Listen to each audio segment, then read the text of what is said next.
কুল্লু নাফসিন যায়িকাতুল মাউত সুম্মা ইলাইনা তুরজাউন।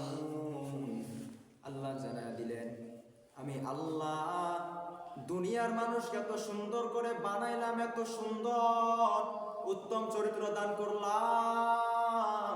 এরে গোলাম, তুমি আমার জন্য কি নিয়ামত করে নিয়ে আসো?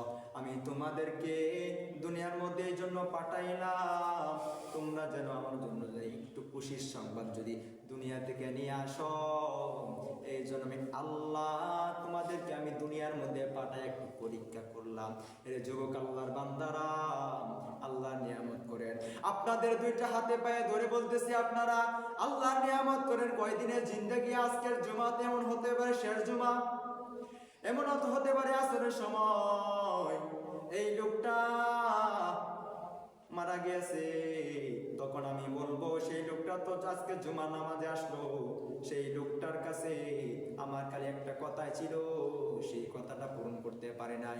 এবার বুঝেন, মানুষের মরণ যখন আইসা যায় তখন কেউ আটকাতে পারে না।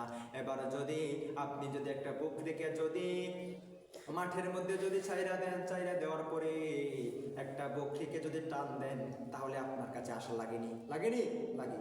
কিন্তু এখন যদি লাগে, এবার যদি আল্লাহ তাআলা আমাদের গলার মধ্যে একটা দড়ি বেঁধে দিয়েছেন, যখন আল্লাহ তাআলার কাছে যখন এটা টান দিবে, আল্লাহ তাআলার কাছে যাইতেই হবে, না যাইতে হবে নি?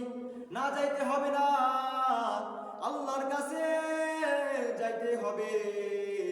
আল্লাহর কাছে গিয়া বলতে হবে, আল্লাহ আপনার বান্দা, যে বান্দাকে আল্লাহ তাআলা পছন্দ করেছেন, সেই বান্দা আল্লাহর কাছে গিয়া কেউ করবে